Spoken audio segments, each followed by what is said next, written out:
அவருடைய சீடர்கள் கொஞ்சம் பேர் ஒரு பாதை வழியா நடந்து போயிட்டு இருக்கிறாங்க. வழியில ஒரு ஆறு, அதை கடக்க வேண்டியிருந்தது. ரொம்ப ஆழம் கிடையாது. அதனால எல்லாரும் இறங்கி நடக்க ஆரம்பிச்சாங்க. அப்போ அந்த குரு சொன்னாராம், ஞானம் பெற்றவன் ஆற்றை கடக்கும் போது அவனுடைய கால்கள் ஒருபோதும் நனையாது அப்படின்னாராம். இத கேட்டது சீடர்களுக்கு ஒன்றும் புரியல. அவங்க எல்லாரும் குழம்பி போயிட்டாங்க. ஞானம் பெற்றவர்கள் காலு தண்ணீர்ல நனையாதுன்னு சொல்றாரே நம்ம குரு, ஆனா இவரு கால் இப்ப தண்ணீர்ல நனையுதே அப்படின்னா இவருக்கு இன்னும் ஞானம் கிடைக்கலன்னு அர்த்தமா? இப்படி எல்லாம் யோசிக்க ஆரம்பிச்சுட்டாங்க. ஒரு சீடன் மெதுவா கேட்டுட்டான், சுவாமி, ஞானியின் பாதங்கள் ஒருபோதும் நனையாது அப்படின்னு சொல்றீங்க, ஆனா உங்களுடைய பாதங்கள் நனைஞ்சிருக்குதே அப்படின்னா. முட்டாளே, நனைஞ்சிருக்கிற பாதங்கள் என்னுடையது இல்லைன்னார் குரு. அவரு சொல்றது சரிதான், அதுல ஒன்னும் குழப்பம் இல்லை. அந்த தண்ணீர் அவரை தொட முடியாது. குரு என்ன சொல்றாரு தெரியுமா? எதுவும் என்ன தொட முடியாது, ஏன்னா நான் இல்லை அப்படிங்கிறாரு. நானே இல்லைங்கிறப்போ எதுவும் என்ன தொட முடியாது. இந்த கால் என்னுடையதுங்கிற நினைப்பு இருந்தா தானே தண்ணீர் அதை தொடர்றது எனக்கு தெரியும். நீங்க ஒரு குருவோட தொடர்பு கொள்ளுகிற போது ஒன்னு ஞாபகத்துல வச்சுக்கணும், அவர் யாராகவும் இல்லாத ஒருத்தர், அதாவது நோபடி. நீங்க தொடர்பு கொள்றது ஒரு ஸ்தூல பொருளோட அல்ல, ஒரு தோற்றத்தோட மட்டுமே. இதெல்லாம் பெரியவங்க பேசுற பேச்சு. அந்த அளவுக்கு நான்கிற உணர்வே இல்லாம இந்த உலகத்துல நம்மால வாழ முடியுமா? அது நடைமுறை சாத்தியமா? பற்றில்லாமல் வாழணும்னு பல பேர் அறிவுரை சொல்றாங்க. நம்ம லெவல்ல நாம குறைஞ்சபட்சம் பேராசை இல்லாம வாழ கத்துக்கிட்டா போதும். ஒருத்தன் நிலத்தை உழுதுகிட்டோம்னா ஏற்கால ஏதோ தட்டுப்பட்ட மாதிரி தெரிஞ்சது, என்னன்னு பார்த்தான், அழகான சிலை ஒண்ணு கிடைச்சது. நல்ல விலைக்கு இதை விற்க முடியும். அதை அப்படியே மறைச்சு வச்சிருந்து பொழுது சாஞ்ச உடனே யாருக்கும் தெரியாம வீட்டுக்கு கொண்டுட்டு வந்துட்டான். வீட்டுல இருந்த மனைவி மக்கள்லாம் ஆளாளுக்கு ஒரு கற்பனை செய்ய ஆரம்பிச்சுட்டாங்க. இந்த சிலையை வித்து கிடைக்கிற பணத்துல பெருசா வீடு ஒண்ணு கட்டணும் அப்படிங்கிற நினைப்பு மனைவிக்கு. கழுத்து நிறைய நகை பண்ணி போட்டுக்கணுங்கிற கற்பனை மகளுக்கு. ஒரு நல்ல கார் வாங்கி அதுல உட்காந்து ஊர் சுத்தணுங்கிற ஆசை மகனுக்கு. இப்படி வீட்டுல இருந்த ஒவ்வொருத்தரும் ஒவ்வொரு விதமான கற்பனை சந்தோஷத்துல மிதந்துகிட்டு இருக்கிறாங்க. ஆனா அந்த புதையலை எடுத்துக்கிட்டு வந்தானே, அவன் மட்டும் ரொம்ப சோகமா ஒரு மூலையில உட்காந்துருக்கிறான். என்னாச்சு உங்களுக்கு, ஏன் இப்படி என்னத்தையோ பறி கொடுத்த மாதிரி உட்காந்துருக்குறீங்க அப்படின்னு கேட்டாங்க வீட்டுக்காரம்மா. இதுக்கு அவன் மெதுவா தலையை தூக்கி பதில் சொல்றான். அந்த நாள்ல காணாம போனது 18 சிலைகள் அப்படின்னு என்னுடைய பாட்டனார் சொல்லுவார். இன்னும் 17 சிலைகள் எங்க புதைஞ்சு கிடக்குதோ தெரியலையே அப்படின்னு பெருமூச்சு விட்டான். எனக்கு தெரிஞ்ச ஒருத்தர் இருக்கார். அவரு ஒரு பெரிய காவல்துறை அதிகாரி, ரொம்ப கண்டிப்பானவர். அவரை கண்டாவே எல்லாரும் பயப்படுவாங்க. அப்படிப்பட்டவர் வீட்டுக்கு போனா அப்படியே அடியோட மாறிடுவார். அங்க போய் பாத்தீங்கன்னா குழந்தைகளோட குழந்தையா அவர் விளையாடிட்டு இருப்பார். அலுவலக சமயத்துல பாத்தீங்கன்னா குதிரை முதுகுல அவர் உட்கார்ந்துருப்பார். வீட்டுல பாத்தீங்கன்னா அவரு முதுகுல குழந்தை உட்காந்துருக்கும். அவரு குதிரை மாதிரி போயிட்டு இருப்பார். இது எப்படிங்க முடியுது உங்களால அப்படின்னு கேட்டாங்க. அது ஒண்ணும் இல்ல, இங்க வீட்டுக்கு வந்த உடனே என்னோட மனசை தனியா எடுத்து வச்சிருவேன் அப்படின்னாரு. அது என்னங்க உங்க சட்டப்பயிலியா இருக்குது மனசு, அது தனியா எடுத்து வைக்கிறதுக்கு அப்படின்னு கேட்டாங்க. அப்படி இல்லைங்க, இது ஒரு பயிற்சி, மனப்பயிற்சி, அவ்வளவுதான் அப்படின்னாரு. இப்படி சமயம் பார்த்து மனசை தனியா வச்சுவிட தெரிஞ்சவங்க வாழ்க்கையில எப்பவும் உற்சாகமா இருப்பாங்க அப்படிங்கிறது பெரியவங்க கருத்து. ஒரு டாக்டர் ஆஸ்பத்திரியில இருக்கிற வரைக்கும் டாக்டரா இருக்கலாம். அவர் மனைவிகிட்டையும் அவர் டாக்டரா இருக்க வேண்டிய அவசியம் இல்லை. ஒரு வக்கீல் கோர்ட்ல இருக்கிற வரைக்கும் வக்கீலா இருக்கலாம். வீட்டுக்கு வந்ததுக்கு அப்புறமும் வக்கீலா இருக்க வேண்டிய அவசியம் கிடையாது. வீட்டுல குழந்தைகள் கிட்ட விளையாடும் பொழுதும் அதுகள் கிட்ட ஃபீஸ் கேட்டுட்டு இருக்க கூடாது. நாம எப்படி இருக்கணும்னு பெரியவங்க சொல்றாங்கன்னா, மனசோட சேரக்கூடாதான். அப்படி சேராம வாழ்க்கையை கவனிக்கணுமா. மனசை அப்படியே தனியா எடுத்து பக்கத்துல வச்சுடணும். அப்படின்னா அதை அப்படியே தூக்கி எரிஞ்சுடு அப்படின்னு அர்த்தம் இல்லை. ஏன்னா மனசுங்கிறது நமக்கு உபயோகப்படக்கூடிய ஒண்ணுதான். எப்ப அது தேவையோ அப்பப்ப எடுத்து உபயோகப்படுத்திக்கணும். தேவைப்படுறப்போ எடுத்து கண்ணாடியை மாட்டிக்கிறோம்ல, படிக்கும் பொழுது கண்ணாடி தேவைப்படுதோ எடுத்து மாட்டிக்கிறோம் இல்லையா, அது மாதிரி கணக்கு போடுறதுக்கு மனசு தேவை. கடைக்கு போய் ஒரு பொருள் வாங்குறோம், காசு கொடுக்குறோம், மீதி சில்லறை சரியா இருக்கா அப்படின்னு எண்ணி பார்த்து வாங்க வேண்டியிருக்கு. அந்த சமயத்துல மனசை எடுத்து தனியா வச்சுட்டேன் அப்படின்னு சொல்லிட்டு இருக்க கூடாது. பரீட்சைக்கு படிக்க வேண்டியிருக்குது, படிச்சதையெல்லாம் அப்படியே நினைவுல வச்சுக்க வேண்டியிருக்கு. அந்த சமயத்துல மனசை தூக்கி எறிஞ்சுட்டேன் சார் அப்படின்னு சொல்லிட்டு இருக்க கூடாது. அப்படி சொன்னா பரீட்சை நம்மளை தூக்கி எறிஞ்சிடும். அதனால தேவைப்படுறப்போ மனசை உபயோகப்படுத்தணும், தேவையில்லாதப்போ அது தனியா ஓய்வு எடுத்துக்க விட்டுடணும். இப்படி நாம பழக்கப்படுத்திக்கிட்டா வாழ்க்கைங்கிறது நமக்கு புதுசா தெரியுமா. மனசுக்கும் ஒரு சக்தி கிடைக்கும். எந்திரங்களுக்கு ஓய்வு கொடுக்கற மாதிரி மனசுக்கும் ஓய்வு கொடுக்கணும், இல்லைன்னா அது களைச்சு போயிடும். குழந்தைகள் மனசை சுமந்துகிட்டு இருக்கிறது இல்ல. இது முதியவர்கள் குழந்தைகள் கிட்டே இருந்து கத்துக்க வேண்டிய ஒரு பாடம். ஆனாலும் இந்த கால குழந்தைகள் கிட்ட ரொம்ப எச்சரிக்கையா இருக்க வேண்டியிருக்கு. ஒரு தாத்தாவும் பேரனும் விளையாடிக்கிட்டு இருக்கிறாங்க. தாத்தா, எனக்கு சைக்கிள் ஓட்ட கத்து கொடு அப்படிங்கிறான் பேரன். சைக்கிள் உயரம் கூட இல்ல, அதுக்குள்ள சைக்கிள் ஓட்டணுமா அப்படின்னாரு தாத்தா. ஏன் தாத்தா, ரயில் ஓட்டுறாரு, அவர் என்ன ரயில் நீளமா இருக்கார் அப்படின்னு கேட்டானா அந்த பையன். ஒரு ஆள் இருந்தார். அவரு தன்னை ஒரு குருன்னு சொல்லிக்கிட்டார். மௌன குரு, வாயே திறக்கிறது இல்ல. அவருக்கு 2 சீடர்கள் உண்டு. இவங்க தான் வர்றவங்க கிட்ட பேசுவாங்க, விளக்கம் கொடுப்பாங்க. ஒரு நாள் இந்த சீடர்கள் 2 பேரும் எங்கேயோ வெளியில போயிட்டாங்க. அந்த நேரம் பார்த்து ஒருத்தர் அங்க வந்தார். குரு கிட்ட போனார். குருவே, புத்தர்னா என்னன்னு கேட்டார். குருவுக்கு ஒன்னும் புரியல. அவர் உண்மையான குருவா இருந்தாவில புரியும். அவர் திருன்னு முழிக்க ஆரம்பிச்சுட்டார். இந்த நேரம் பார்த்து இந்த சீடர்கள் எங்கேயோ போயிட்டாங்களே, என்ன பண்றது, உதவிக்கு யாராவது கிடைக்க மாட்டாங்களா அப்படின்னு அப்படியே சுத்தி பாக்குறார். அங்க பாக்குறார். வந்தவர் இதை கவனிச்சார். ஏதோ புரிஞ்சுக்கிட்டவர் மாதிரி அடுத்த கேள்வி கேட்டார். தர்மம்னா என்ன சுவாமின்னார். குருவுக்கு ரொம்ப சங்கடமா போச்சு. நம்ம நிலைமை இப்படி ஆயிட்டுதே, இக்கட்ல மாட்டிக்கிட்டோமே அப்படின்னு நினைச்சபடியே விட்டத்தை பார்த்தார். அப்புறம் குனிஞ்சு தரைய பார்த்தார். அப்படியே உட்காந்துக்கிட்டார். வந்தவர் உடனே அடுத்த கேள்விக்கு போயிட்டார். தியானம்னா என்ன சுவாமின்னார். பாவம் என்ன பண்ணுவார் அந்த குரு, பேசாம கண்ணை கெட்டியா மூடிக்கிட்டார். இது ஏதுடா வம்பா போச்சுன்னு. இவர் இப்படி பண்ணா கூட வந்தவர் சளைக்கல. இன்னொரு கேள்வியும் கேட்டார். ஆசீர்வாதம்னா என்ன அப்படின்னார். இவர் பார்த்தார். இப்படியே போனா இவர் கேள்வி கேட்கறத நிறுத்த மாட்டார் அப்படின்னு நினைச்சுக்கிட்டு எனக்கு ஒண்ணுமே தெரியாதுங்கிற பாவனையில 2 கையையும் விரிச்சு காட்டினார். வந்தவர் முகத்துல மகிழ்ச்சி, மன நிறைவு. ஏதோ எல்லாம் புரிஞ்சுக்கிட்ட ஒரு மாதிரி அங்கிருந்து புறப்பட்டு போனார். வழியில அந்த குருவோட சீடர்கள் 2 பேரையும் சந்திச்சார். உங்க குருவை தான் பார்த்துட்டு வரேன்னாரு இவரு. என்ன நடந்ததுன்னு கேட்டாங்க. இவரு வரமா சொல்றார். உங்க குரு எவ்வளவு பெரிய ஞானி தெரியுமா? புத்தர்னா என்னன்னு கேட்டேன். அதுக்கு அவர் அப்படியும் இப்படியும் பார்த்தார். அதுக்கு என்ன அர்த்தம் தெரியுமா? மக்கள் புத்தரை அங்கேயும் இங்கேயும் தேடுறாங்க. உண்மையில அவர் அங்கேயும் இங்கேயும் தேடி கண்டுபிடிக்க முடியாது அப்படிங்கறத அவர் செய்கை மூலம் உணர்த்தினார். அதுக்கப்புறம் தர்மம்னா என்னன்னு கேட்டேன். அவர் மேலையும் கீழையும் பார்த்து தர்மம் சமமானது, அதுல உயர்வு தாழ்வு இல்லைங்கிறத உணர்த்தினார். அதுக்கப்புறம் தியானம்னா என்னன்னு கேட்டேன். கண்ணை மூடிக்கிட்டார். கண்ணை மூடி காணுகிற அற்புதம் அது அப்படிங்கறத புரிஞ்சுக்கிட்டேன். கடைசியா ஆசீர்வதிக்கப்படுறது பத்தி கேட்டேன். கைகளை நீட்டி உதவுறது தான் அது அப்படிங்கறத தன்னுடைய இருகை விரிச்சு உணர்த்தினார். எவ்வளவு பெரிய மகான் அவரு அப்படின்னு சொல்லிவிட்டு அவர் பாட்டு போயிட்டார். சீடர்கள் அதுக்கப்புறம் மெதுவா குரு கிட்ட சேர்ந்தாங்க. அவங்கள பார்த்ததும் குருவுக்கு கோபம் வந்துட்டுது. அடே பாவிகளா, எங்கடா போய் தொலைஞ்சிங்க, நான் ஒரு ஆளுகிட்ட மாட்டிக்கிட்டு என்ன பாடுபட்டிருக்கேன் தெரியுமான்னார். இது மாதிரிதான் நாம சாதாரண மனிதர்களின் புற வேடங்களிலேயே மயங்கி போயிடுறோம். அவங்க பேச்சு, செய்கை, பார்வை இதுல எல்லாம் ஏதோ பெரிய தத்துவம் இருக்கிறதாக நினைச்சுக்கிறோம். உண்மையிலேயே அந்த தத்துவங்கள் யாருக்கு சொந்தம்? அவங்களுக்கு இல்ல, நமக்கு தான் சொந்தம். நாம தானே அதை கற்பிச்சுக்கிட்டோம். நம்ம நாம அடையாளம் கண்டுக்கிறது இல்ல, நாம யாருங்கிறது நமக்கு புரியறது இல்ல. அதுதான் இன்னைக்கு நடக்கிறது. அதனாலதான் அடுத்தவங்களை தேடி ஓடிட்டு இருக்கிறோம். சில வீடுகளில் கூட இது மாதிரி சைகைகள் உண்டு. சில குடும்ப தலைவர்கள் தினமும் காலையில கண்ணை கெட்டியா மூடிக்கிட்டு கை 2ஐயும் சுத்தமா விரிச்சு வச்சுக்கிட்டே உட்காந்து தியானம் பண்றது வழக்கம். எதுக்காக அப்படி பண்றீங்கன்னு ஒருத்தரை பார்த்து கேட்டேன். இந்த மாசம் வாங்கின சம்பளம் பூரா தீர்ந்து போச்சு, இனிமே என் கையில சுத்தமா ஒண்ணும் இல்ல, புதுசா எதுவும் செலவு வச்சுடாதே அப்படிங்கறத அப்படி உள்ளங்கை 2ஐயும் விரிச்சு காட்டி அவங்களுக்கு உணர்த்துறேன் அப்படின்னார். ஒரு மனிதர், அவர் யாருக்கிட்டே தொலைபேசியில பேசிட்டு இருக்கிறார். கொஞ்சம் தூரத்துல நாம நிக்கிறோம். எட்டத்துல இருந்துகிட்டு அவரை கவனிக்கிறோம். அவர் போன்ல பேசுறத, அவர் பேசுகிற வார்த்தைகள் என்ன அப்படிங்கறது நம்ம காதுல விழல. ஆனாலும் அவர் பேசிக்கிட்டு இருக்கிறது நல்ல செய்தியா கெட்ட செய்தியா அப்படிங்கறத நம்மால யூகிக்க முடியும். மகிழ்ச்சியான செய்தியை பேசும்போது முகம் மலருது, புன்னகை பூக்குது. இதுல ஒண்ணு நீங்க கவனிக்கணும்.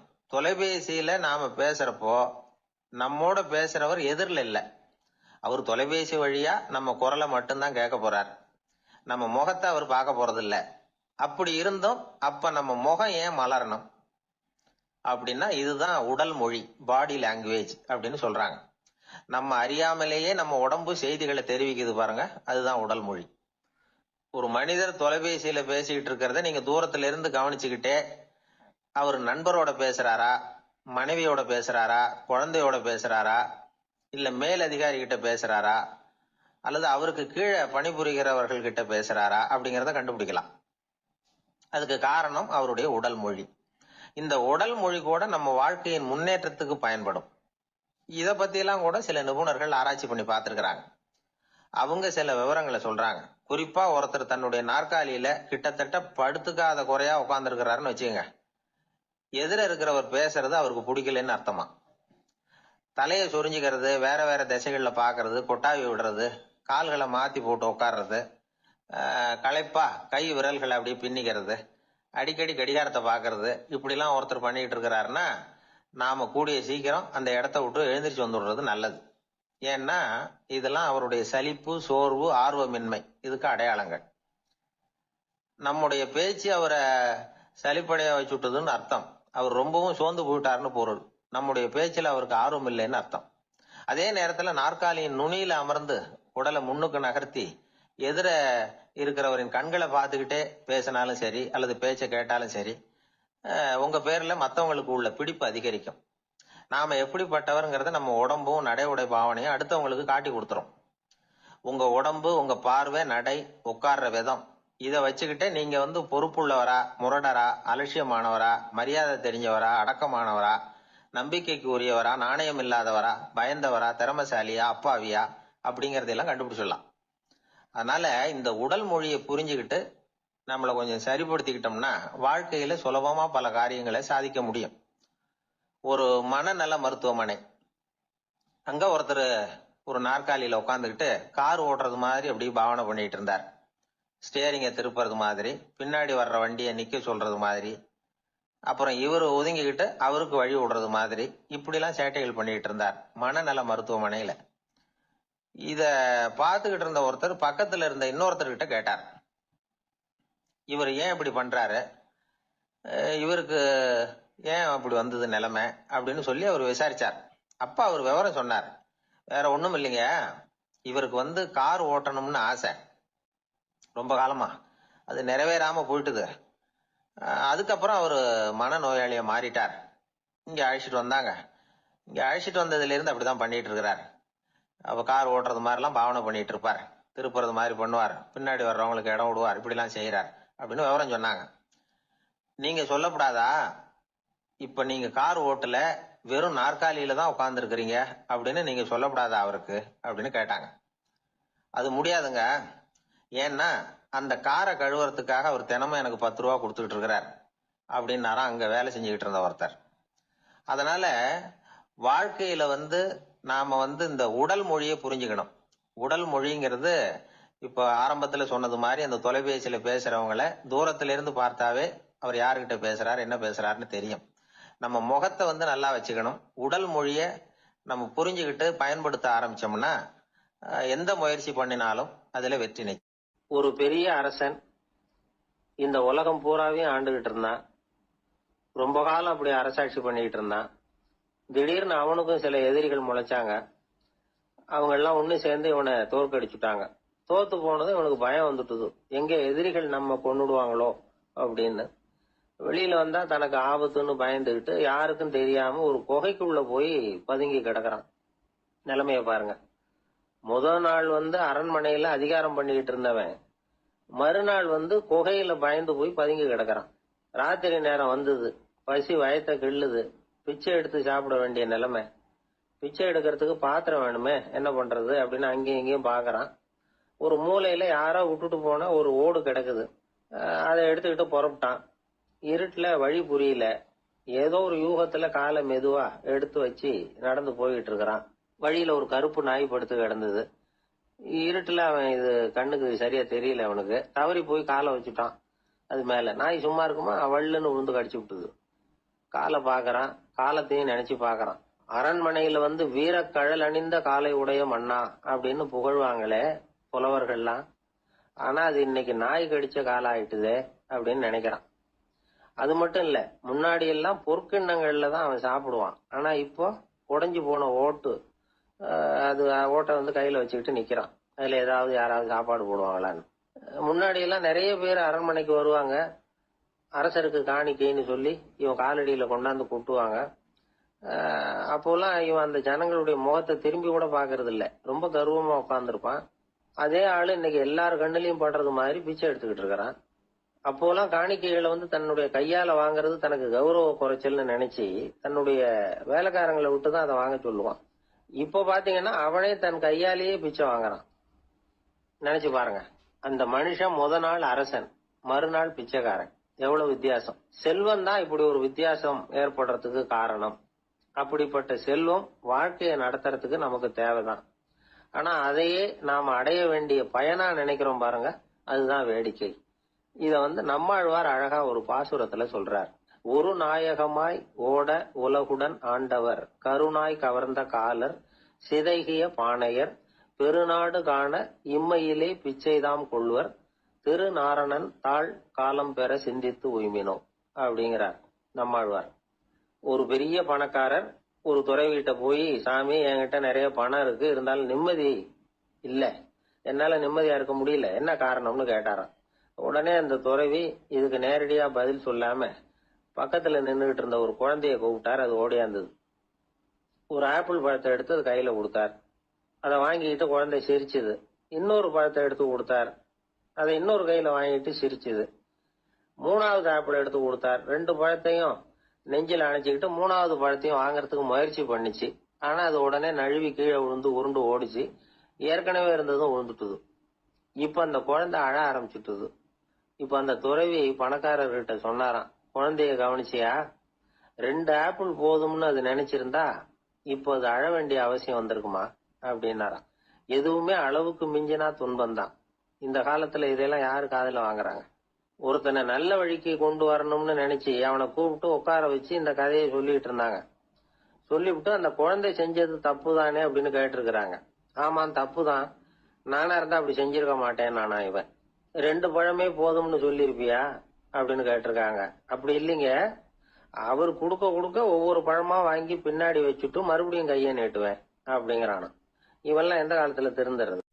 ஒரு ஊர்ல ஒரு பெரியவர் இருந்தார். அவரு ஒரு குரு. அவர் தொடர்ந்து தியான கூட்டங்கள் நடத்துவார். அந்த கூட்டத்துல கலந்துக்கிறதுக்காக பல ஊர்கள்ல இருந்து சீடர்கள் நிறைய பேர் வருவாங்க போவாங்க. ஒரு நாள் அங்க கூட்டம் நடந்துகிட்டு இருக்குது. அந்த சமயத்துல சீடர்கள்ல ஒருத்தன் என்னத்தையே திருடி விட்டான். மற்ற சீடர்கள் அதை கவனிச்சுட்டாங்க. இவன் ஆப்பிட்டுக்கிட்டான். கூட்டம் முடிஞ்ச பிற்பாடு இவன் திருடின விஷயத்த அந்த பெரியவர்கிட்ட போய் சொன்னாங்களாம். அவர் கவனத்துக்கு கொண்டுகிட்டு போனாங்க.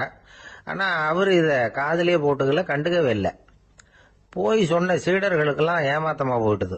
என்ன இது, இவ்வளவு தூரம் நாம கண்டுபிடிச்சு போய் சொல்றோம், அவரு கண்டுக்கவே மாட்டேங்கிறாரே அப்படின்னு ஒரு மாதிரி ஆயிட்டாங்க. இருந்தாலும் அதை பத்தி ஒண்ணுமே சொல்லிக்கல, பேசாம இருந்துட்டாங்க. கொஞ்ச நாள் ஆச்சு. அதே ஆளு மறுபடியும் ஒரு திருட்டுல மாட்டிக்கிட்டான். சீடர்கள் மறுபடியும் அந்த குரு கிட்ட விஷயத்த சொன்னாங்க. அவர் அப்பவும் வழக்கம் போல சும்மாவே இருந்துட்டார்.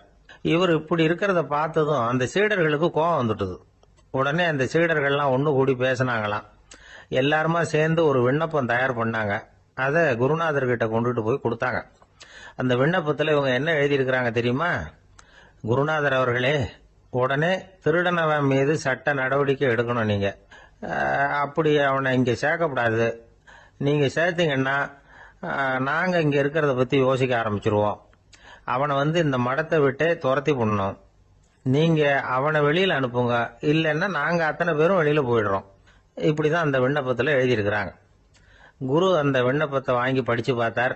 அதுக்கப்புறம் அதை எழுதின அத்தனை பேரையும் கூப்பிட்டாரு. எல்லாரும் இப்படி வாங்கன்னாரு. வந்தாங்க. இப்படி என் எதிரில் உட்காருங்கன்னார். உட்கார்ந்தாங்க. அப்புறம் சொன்னார், இதை பாருப்பா, நீங்க எல்லாரும் புத்திசாலிகள். உங்களுக்கு எது நல்லது எது கெட்டதுங்கிறது நல்லா தெரியும். நீங்க மேற்கொண்டு ஏதாவது படிக்கணும்னு நினைச்சா வேற எங்க வேணும்னாலும் போகலாம். அதுக்கு நான் தடை சொல்ல மாட்டேன். ஆனா உங்களால குற்றம் சாட்டப்பட்ட அவன் இருக்கானே, அவன் எப்படின்னா அவனுக்கு எது நல்லது எது கெட்டதுங்கிறதெல்லாம் தெரியாது. அதனாலதான் திருடுறான். நீங்க சொல்றது மாதிரி அவனை அடிச்சு துரத்தி விடுறோம்னு வச்சுங்க, அவனுக்கு எப்படி நல்லது கெட்டது தெரியும்? அவனுக்கு அதை யாரு சொல்லி கொடுக்கறது? அதனால இங்கேயே இருக்கட்டும், அதுதான் சரி. இதுக்காக நீங்க எல்லாரும் என்னை விட்டுட்டு போனாலும் சரி, அவனை நான் விரட்ட மாட்டேன் அப்படின்னு விட்டாரான். இவ்வளவையும் திருடனை அந்த சீடன் கேட்டுக்கிட்டே இருந்திருக்கான். அவன் கண்கள்ல கண்ணீர். அப்படியே எழுந்திரிச்சு வந்தான். குரு காலில் விழுந்தான். அவன் கண்ணீரில் அவனது தீமை கழுவப்பட்டது அப்படிம்பாங்க. அதாவது சீடர்களுக்கு அந்த குருவோட பெருமை அப்பதான் புரிஞ்சுதான். ஒரு நல்ல ஆசிரியர் இருக்காருன்னு வச்சுங்க, நல்லா படிக்கிற பையனுக்கு தான் பாடம் சொல்லி கொடுப்பேன்னா அது என்ன பெரிய விஷயமா? மோசமா படிக்கிறவனையும் மாத்தி காட்டுறேங்கிறது தான் பெருமை. இந்த காலத்து குரு ஒருத்தர் ஒரு ஆசிரமம் வச்சு நடத்திட்டு வந்தார். நிறைய பேர் தினம் வருவாங்க போவாங்க. ஒரு நாள் ஒருத்தன் வந்தான். அந்த குரு முன்னாடி போய் நின்னான். ஐயா, என்ன உங்க சீடனா ஏத்துக்கணும்னா. அந்த குரு நிமிர்ந்து பார்த்தார். உன்னுடைய நோக்கம் என்னன்னு கேட்டார். ஐயா, உங்ககிட்ட கொஞ்ச நாள் இருந்தேன்னா நல்ல பழக்க வழக்கங்களை கத்துக்கலாம், அதுக்கப்புறம் வெளியில போய் ஒரு நல்ல தொழில் தொடங்கி வாழ்க்கையில முன்னுக்கு வரணுங்கிறது தான் என்னோட நோக்கம் அப்படின்னா. நீ சொல்றது சரி, ஆனா உன்னால இங்க நல்ல பழக்க வழக்கங்களை கத்துக்க முடியலன்னு வச்சுக்கோ, அப்ப என்ன பண்ணுவேன் அப்படின்னு கேட்டார் அவர். அப்படி ஆச்சுன்னா என்ன, உங்களை மாதிரியே ஒரு ஆசிரமம் ஆரம்பிச்சு அதுக்கு குருவா இருந்துட்டு போறேன் அப்படின்னா. ஒருத்தன் வேகமா ஓடி வந்தான். ஏப்பா அப்படி தலை தெறிக்க ஓடி வர்றேன்னு கேட்டேன். பின்னாடி துரத்திக்கிட்டு வருது சார் அப்படின்னா. ஏதாவது நாய் துரத்திக்கிட்டு வருது போல இருக்கு அப்படின்னு நினைச்சு அவனுக்கு பின்னாடி பாக்குறேன். கண்ணுக்கு எட்டின தூரம் வரைக்கும் எதுவுமே தெரியல.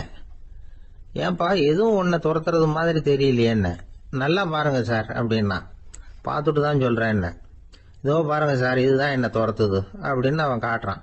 அவன் சுட்டி காட்டின இடத்துல பார்த்தா அங்க அவனுடைய நிழல் தான் தெரியுது. என்னப்பா சொல்ற அப்படின்னு சொல்லி அவனை சந்தேகமா பார்த்தேன். அதுக்கப்புறம் தான் விவரமா பேசினான். சார், எனக்கு என் நிழலை கண்டா பிடிக்கிறது இல்ல. எப்ப பார்த்தாலும் இது என்னையே பின்தொடர்ந்து வந்துகிட்டு இருக்குது.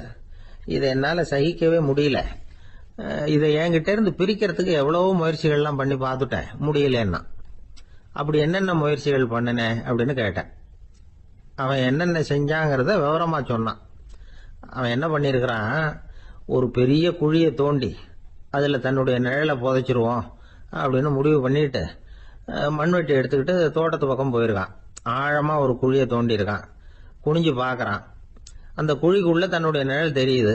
ஆஹா, இதுதான் சமயம், நிழல் இப்ப குழிக்குள்ள இருக்கு, மண்ணை போட்டு மூடி விடலாம் அப்படின்னு நினைச்சுக்கிட்டு கொஞ்சம் மண்ணை அள்ளி போட்டான்.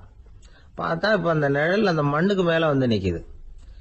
இது ஏதுடா வம்பா போச்சு அப்படின்னு அவசரமா மண்ணை வாரி போட்டு மூடி பாக்குறான். குழி பூராவும் மூடி விட்டு பாக்குறான். மறுபடியும் நிழல் மேல வந்து உட்காந்துட்டு இருக்குது. சரி, இதை குழியில புதைக்க முடியாது அப்படின்னு முடிவு பண்ணிட்டு இதை இங்கேயே இப்படியே விட்டுட்டு ஒரே ஓட்டமா ஓடி போடுவோம் அப்படின்னு நினைச்சு எடுத்தான் ஓட்டம். அது காலை நேரம். இவன் மேற்க நோக்கி ஓடிட்டு இருக்கிறான். ஓடி ஓடி பாக்குறான், நிழல் இவனை விட வேகமா இவனுக்கு முன்னாடி ஓடிட்டு இருக்கு. சரி, திரும்பி ஓடி பார்ப்போம் அப்படின்னு நினைச்சுக்கிட்டு அப்படியே சடார்னு திரும்பி ஓட ஆரம்பிச்சான். பார்த்தான், அப்பாடா நிழலை காணல. கொஞ்ச தூரம் ஓடி ஒரு இடத்துல நின்னு அப்படியே சாவகாசமா திரும்பி பார்க்கறான். பின்னாடி நின்றுட்டு இருக்குது நிழல். இப்படி ஓடி வந்துதான் இங்க நம்ம முன்னாடி நின்று தன்னுடைய அவஸ்தையை சொல்லிட்டு இருக்கிறான். இந்த நிழலை துரத்துறது அல்லது வெட்டி விடுறது, இதுக்கு ஏதாவது வழி இருக்கா சொல்லுங்க சார் அப்படிங்கிறான். நமக்கு ஒன்றும் புரியல. அந்த நேரம் பார்த்து ஒரு பெரியவர் வந்தார். அவர்கிட்ட யோசனை கேட்டோம், என்ன செய்யலாம்னு. அவர் சொன்னார், இந்த பாருப்பா, நீ அங்கேயும் எங்கேயும் ஓடாத, அப்படியே கீழே படுத்துக்கொண்டார். அது நல்ல உச்சி வேலை. அவன் அப்படியே கீழே படுத்துக்கிட்டான். இப்ப அப்படி இப்படின்னு திரும்பி பார்க்கறான், நிழலை காணல. அவன் இப்பதான் நிம்மதியா இருந்தான். இப்ப அந்த பெரியவர் சொன்னார், எல்லா மனிதர்களுமே இப்படிதான் ஓடிட்டு இருக்கிறாங்க. நான் எனது அப்படிங்கிற ஆணவம் தான் அவங்கள துரத்திக்கிட்டு இருக்கு. அதை விட்டுட்டு ஓடணும்னு நினைச்சாலும் அது முன்னாடி வந்து நிக்குது. பரம்பொருளை நோக்கி ஓடுறப்போ இந்த ஆணவம் பின்னாடி வந்துடுது. பரிபூர்ண சரணாகதிங்கிற நிலையில அது முழுசுமா மறைஞ்சுடுது. தன்னை உணர்கிற வேலை அது. அந்த நேரம் மனிதனுக்கு விடுதலை உணர்வு ஏற்படுகிற நேரம் அது. அப்படிப்பட்ட சுதந்திர மனிதர்களாக எல்லாரும் மாறி போயிட்டாங்கன்னா இந்த உலகமே இன்பமயம் அப்படின்னு ஒரு விளக்கம் கொடுத்தார் பெரியவர். நம்மால் ஒருத்தர் வேகமா ஓடி வந்துகிட்டு இருந்தான். ஏன்டா அப்படி ஓடி வர்ற அப்படின்னு கேட்டார் எதிரில் வந்தவர். ஆசை துரத்துது, அதுதான் ஓடி வர்றேன்னா. உனக்கு என்ன ஆசைன்னு கேட்டார். எனக்கு ஒன்றும் ஆசை இல்லைங்க, என்னை எப்படியாவது பிடிச்சுடணும்னு போலீஸ்காரங்களுக்கு ஆசை. அந்த ஆசை இப்ப என்ன துரத்தி பின்னாடி வந்துகிட்டு இருக்குது. அதுதான் தப்பிச்சு வந்துகிட்டு இருக்கிறேன். குறுக்க நிக்காதீங்க சார், வழியை விடுங்க அப்படின்னு சொல்லிவிட்டு வேகமா ஓடி மறைஞ்சான். அசோக மன்னர் வந்துகிட்டு இருக்கார். அவருடைய ஆலோசகர்கள் எல்லாம் பக்கத்துல வந்துகிட்டு இருக்கிறாங்க. அந்த சமயத்துல எதிரில் ஒரு புத்த பிக்ஷு வர்றார். அசோகர் பாக்குறார். ஓடி போய் அவர் காலில் விழுந்து வணங்குறார். அசோக மன்னரின் தலை அந்த புத்த துறவியின் பாதத்துல பட்டுக்கிட்டு இருக்கு. பக்கத்துல நின்றுகிட்டு இருந்த அமைச்சருக்கு இது ரொம்ப சங்கடமா போச்சு. ரொம்ப வருத்தப்பட்டார். நம்ம அசோக சக்கரவர்த்தி எப்பேற்பட்டவர், அவரோட தலை ஒரு சன்னியாசியின் பாதத்துல படுறதா அப்படின்னு நினைச்சு ரொம்ப கவலைப்பட்டார். அரண்மனைக்கு திரும்பினதும் அமைச்சர் மெதுவா ஆரம்பிச்சார். அரசே, எனக்கு ரொம்ப வருத்தமா இருக்குது அப்படின்னார். எதுக்குன்னார் மன்னர்.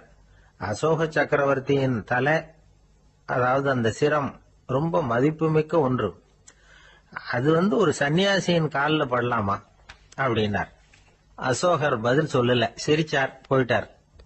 அதுக்கப்புறம் ஒரு சரியான சந்தர்ப்பத்துக்காக காத்துக்கிட்டு இருந்தார். ஒரு நாள் அமைச்சரை கூப்பிட்டார். எனக்கு 3 தலைகள் வேணும் அப்படின்னார். சொல்லுங்க, கொண்டுகிட்டு வரேன் அப்படின்னார் அமைச்சர். அசோகர் சொன்னார், முதல்ல எனக்கு தேவையானது ஒரு ஆட்டின் தலை, 2வது ஒரு புலியின் தலை, 3வது ஒரு மனிதனின் தலை. இதுதான் அசோகர் கேட்டது. எங்க இருந்தாலும் கொண்டு வாங்கன்னார். அமைச்சர் புறப்பட்டார். ஆட்டு தலை, புலி தலை கிடைச்சிட்டுது. அப்புறமா ஒரு சுடுகாட்டுக்கு போய் ஒரு மனித தலையும் சேகரம் பண்ணிட்டு ராஜா கிட்ட வந்துட்டார். அரசே, உங்கள் ஆணைப்படி 3 தலைகளையும் கொண்டு வந்திருக்கிறேன்னார். அசோகர் பார்த்தார். ரொம்ப நல்லது, இப்ப இது 3ஐயும் எடுத்துக்கிட்டு போய் சந்தையில வித்துட்டு வாங்க அப்படின்னார். அமைச்சர் அதுகளை எடுத்துக்கிட்டு சந்தைக்கு போனார். முதல்ல ஆட்டுத்தலை நல்ல விலைக்கு வித்து போச்சு. நல்ல விலை கொடுத்து வாங்கிட்டு போட்டாங்க. அடுத்தபடியா புலி தலைய ஒருத்தர் வாங்கிட்டார். அதை பாடம் பண்ணி வீட்டுல மாட்டி வைக்கலாமே அப்படின்னு நினைச்சு அதையும் வாங்கிட்டு போட்டார். மனித தலையை மட்டும் வாங்கறதுக்கு யாரும் முன் வரல. எல்லாரும் அதை பார்த்துட்டு விலைக்கு போக ஆரம்பிச்சாங்க. அமைச்சர் திரும்பி வந்தார். அரசே, இந்த தலையை மட்டும் யாரும் வாங்க மாட்டேங்கிறாங்க அப்படின்னார். சரி, பரவாயில்ல, இதை இலவசமாவே எனாமாவே யாருக்கிட்டையாவது கொடுத்துட்டு வந்துருங்க அப்படின்னார். அமைச்சர் மறுபடியும் சந்தைக்கு போனார். இதை இலவசமா தரேன், இதை வாங்கிக்கோங்க அப்படின்னார். அப்பவும் அதை யாரும் வாங்கிக்கிறதுக்கு தயாரா இல்லை. மறுபடியும் திரும்பி மன்னர்கிட்ட விவரத்தை சொன்னார். இப்போ மன்னர் சொல்றார், அமைச்சரே, உயிர் இருக்கிற வரைக்கும் தான் இந்த தலைக்கு மதிப்பு. ஜீவன் போனதுக்கு அப்புறம் அதோட மதிப்பும் போயிடுது. அதனால மதிப்பு இருக்கும் பொழுதே பெரியவர்கள் பாதம் பணிந்து அந்த புனிதத்தை பெற்றுக்கொள்ளணும் அப்படின்னார். பணிவுங்கிறது வேற, அடிமைத்தனம்ங்கிறது வேற. பெரியவர்களை பணிவது நமக்கு பெருமை தரக்கூடிய விஷயம். இதை மனசுல வச்சுக்கிட்டு எப்போ காலில் விழணும், எப்போ காலில் விழக்கூடாது அப்படிங்கறத முடிவு பண்ணிக்கணும். ஒரு சாதாரண ஆள் நடந்து வந்துகிட்டு இருந்தார். எதிரில் வந்த ஒரு பெரிய மனுஷன் ஓடி போய் அவர் காலில் விழுந்து தன்னுடைய தலையை அவர் பாதத்துல கொண்டு போய் வச்சார். கொஞ்ச நேரம் கழிச்சு எழுந்திரிச்சு வந்துட்டார். வந்த பிறகு இவரை கேட்டேன், ஏன் திடீர்னு ஓடி போய் அந்த ஆளு காலில் விழுந்தீங்க அப்படின்னு. அவர் போட்டிருக்கிறது என்னோட காணாம போன செருப்பான்னு கண்டுபிடிக்கிறதுக்காக அப்படி விழுந்தேன் அப்படின்னு. ஒரு ஊர்ல ஒருத்தர் இருந்தார். ரொம்ப நல்லவர். யாருக்காவது ஏதாவது கொடுத்துக்கிட்டே இருப்பார். கொடையாளி. தினமும் யாராவது ஒருத்தருக்கு ஏதாவது கொடுக்கலன்னா அவருக்கு தூக்கம் வராது. அப்படி ஒரு பழக்கம். அது மட்டும் இல்ல, அவர் கொடுக்கறது அடுத்தவங்களுக்கு தெரியாது. அவ்வளவு ரகசியமா அதை கொடுப்பார். வலது கை கொடுக்கறது இடது கைக்கு தெரியக்கூடாதுன்னு சொல்லுவாங்கல்ல, அது மாதிரி அவர். ஒரு நாள் ராத்திரி அவர் ஏற்கனவே தயாரா கட்டி வச்சிருந்த பணம் முடிச்ச கையில எடுத்துக்கிட்டு வீட்டை விட்டு வெளியில வந்தார். தெருவில் இறங்கி நடந்தார். இன்னைக்கு யாருக்கு தர்மம் செய்யறது அப்படின்னு யோசனை பண்ணிட்டு இருட்டுல நடந்து வந்துகிட்டு இருக்கிறார். யாரோ ஒருத்தர் எதிரில் வர்றது மாதிரி தெரிஞ்சுது. உடனே அவர் கிட்ட போனார். தன்கிட்ட இருந்த பணம் முடிச்சு அவசரமா அவர் கையில திணிச்சுட்டு திரும்பி வந்துட்டார். அப்பாடா, ஒரு வழியா யாருக்கும் தெரியாம இன்னைக்கு தர்மம் பண்ணியாச்சு அப்படிங்கிற மகிழ்ச்சி, மன நிறைவு அவர் முகத்துல. நிம்மதியா தூங்கினார். அப்புறம் எழுந்திரிச்சார். மறுநாள் காலையில ஊரு பூரா ஒரே பேச்சு. என்ன பேச்சுன்னா, நேற்று ராத்திரி ஒரு திருடன் கையில யாரோ பணத்தை கொடுத்துட்டு போயிருக்கிறாங்க அப்படின்னு எல்லாரும் பேசிக்கிட்டு இருக்கிறாங்க. இதை கேள்விப்பட்டதும் அந்த பெரியவருக்கு ரொம்ப வருத்தமா போச்சு. அடடா, போயும் ஒரு திருடனுக்கா உதவி பண்ணிருக்கிறோம், பிரயோஜனம் இல்லாம போட்டுதே அப்படின்னு நினைச்சார். சரி, இன்னைக்கும் யாருக்காவது உதவி பண்ணணும் அப்படின்னு முடிவு பண்ணினார். ராத்திரி நேரம் வந்தது. இவர் வழக்கம் போல தெருவில் இறங்கி நடந்தார். கையில பணம் முடிச்சு. எதிரில் ஒரு பெண் உருவம் மங்கலா தெரிஞ்சது. இவர் உடனே அந்த பெண் கிட்ட பணத்தை கொடுத்துட்டு திருப்தியா திரும்பி வந்துட்டார். மறுநாள் காலையில ஊர் பூரா என்ன பேசிக்கிட்டாங்க தெரியுமா? நேற்று ராத்திரி நெறி தவறி நடக்கிற ஒரு பெண்ணின் கையில யாரோ பணத்தை வச்சுட்டு போயிருக்கிறாங்க அப்படின்னு எல்லாரும் பேசிக்கிறாங்க. அடடா, இன்னைக்கும் தவறுதலா நடந்து போச்சு அப்படின்னு ஒரு வருத்தப்பட்டார். இருக்கட்டும், இன்னைக்கு ஏதாவது தர்மம் பண்ணுவோம் அப்படின்னு நினைச்சுக்கிட்டாரு. 3வது நாள் ராத்திரியும் புறப்பட்டார். இப்பவும் எதிரில் ஒருத்தர் வந்தார். இவர் பணத்தை கொடுத்தார், திரும்பி வந்துட்டார். மறுநாள் மக்கள் என்ன பேசிக்கிட்டாங்கன்னா, நேற்று ராத்திரி ஒரு செல்வந்தர் கையில யாரோ பணத்தை கொடுத்துட்டு போயிருக்கிறாங்க அப்படின்னு பேசிக்கிட்டாங்களாம். அவருக்கு ரொம்ப வருத்தமா போயிட்டுது. என்ன இது கனவு இப்படி ஆகிட்டு இருக்குதே அப்படின்னு நினைச்சுக்கிட்டே படுத்து தூங்கினார். அன்னைக்கு ராத்திரி ஒரு கனவு. அந்த கனவுல இறைவன் வந்து சொன்னாராம், இத பாருப்பா, நீ கொடுத்த தர்மம் வீணா போயிடல. உன்கிட்ட பணம் வாங்கின அந்த திருடன் திருந்திட்டான், அந்த பொண்ணும் திருந்திட்டா, அந்த செல்வந்தனும் கொடையாளி ஆயிட்டான், எல்லாருக்கும் உதவி பண்ண ஆரம்பிச்சுட்டான் அப்படின்னு சொன்னாராம். இந்த கதையை சொன்னவர் யாருன்னா நபிகள் நாயகம். இதுல உள்ள கருத்து என்னன்னா, நல்ல மனசோட தர்மம் பண்ணுனா அது வீணா போறதில்லை. இன்னொரு கருத்து, தர்மம் வந்து தன்னை மட்டுமல்ல அடுத்தவங்களையும் தீமையிலிருந்து காப்பாற்றும். இதுதான் நாம புரிஞ்சுக்க வேண்டியது. இந்த காலத்திலயும் இது மாதிரி சில சம்பவங்கள் நடக்கிறது உண்டு. ஒரு பெரியவர் இருட்டில் நடந்து வந்துகிட்டு இருந்தாரு.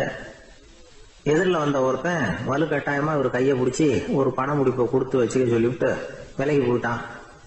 பெரியவருக்கு ஆச்சரியம், இந்த காலத்திலயும் இப்படி வலது கை கொடுக்கறது இடது கைக்கு தெரியக்கூடாதுன்னு நினைக்கிற கொடையாளிகள் உண்டு போல இருக்கு அப்படின்னு யோசனை பண்ணிக்கிட்டே நடந்தார். கொஞ்ச தூரம் போயிருப்பாரு. அதுக்குள்ள அதே ஆள் திரும்பி வந்தான். கொடுத்த பண முடிப்பை திருப்பி கொடுங்க அப்படின்னு கேட்டு வாங்கிட்டான். இவருக்கு ஒன்றும் புரியல. ஏன் இப்படி பண்றேன்னார். அது ஒண்ணும் இல்லைங்க, கொஞ்ச நேரம் இதை உங்ககிட்ட கொடுத்து வச்சிருந்தேன் அவ்வளவுதான் அப்படின்னா. ஏன்னு கேட்டார். என்னை பின்னாடி போலீஸ் தேடிக்கிட்டு வந்துகிட்டு இருக்குது, அதுதான் அப்படி பண்ணேன், இப்ப போயிட்டுது, இனிமே ஒன்றும் பயம் இல்லை அப்படின்னு சொல்லிவிட்டு அவன் பாட்டுக்கு நடந்து போறான். ஒரு சன்னியாசி அவரு ஒரு நாள் ஒரு கனவு கண்டாராம். அந்த கனவுல அவர் சொர்க்கத்துக்கு போறார். அங்க ஒரு பெரிய திருவிழா நடந்துகிட்டு இருக்குது. எங்க பார்த்தாலும் அலங்கார வளைவுகள், வண்ணமயமான விளக்குகள், பாதைகள் பூரா மலர்கள், எல்லா கட்டடங்களும் ஒளிமயம். அவ்வளவு கோலாகலமா பிரம்மாண்டமா அந்த திருவிழா நடந்துகிட்டு இருக்குது. அது என்ன திருவிழாங்கிறது இந்த சன்னியாசிக்கு புரியல. அங்க எதிரில் வந்துகிட்டு இருந்த ஒருத்தரை நிறுத்தி, என்ன விசேஷம் இங்க அப்படின்னு விசாரிச்சாராம்.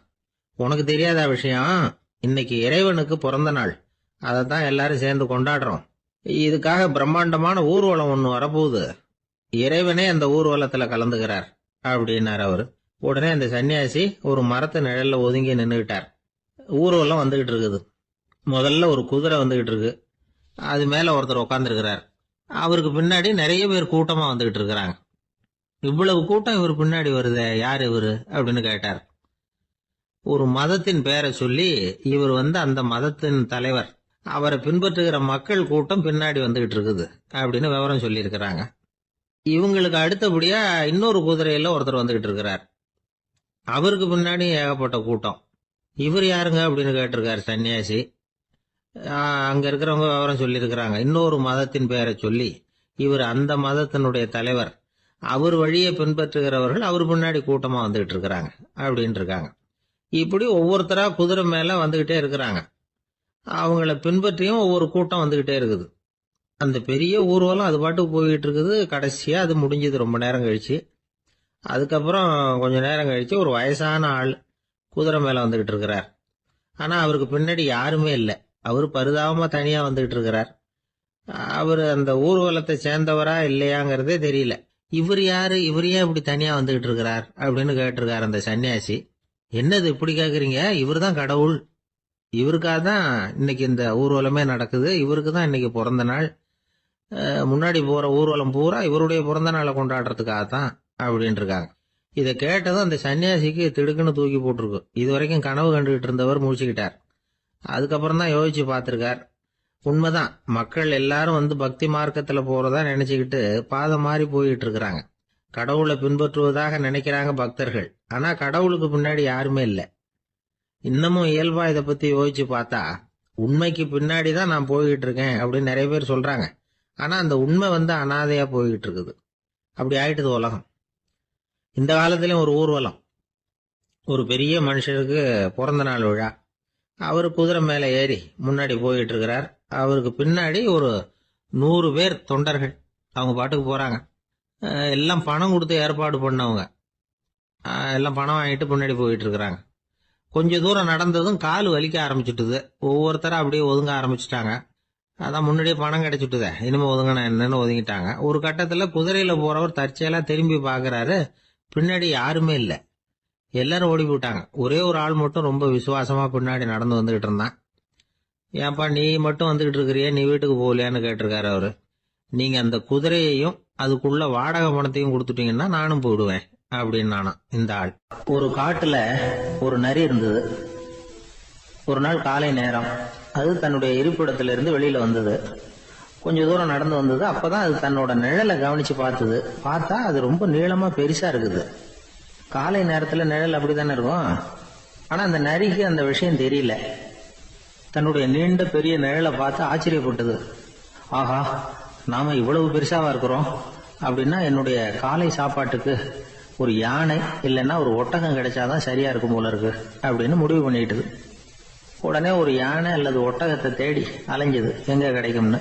கிடைக்கவே இல்லை. மத்தியானம் 12 மணி ஆயிட்டுது. பசியோட அலையுது. இப்ப தன்னோட நிழலை பார்த்தது. அது மத்தியான நிழல் எப்படி இருக்கும், அது ரொம்பவும் குறுகி போய் தெரிஞ்சது.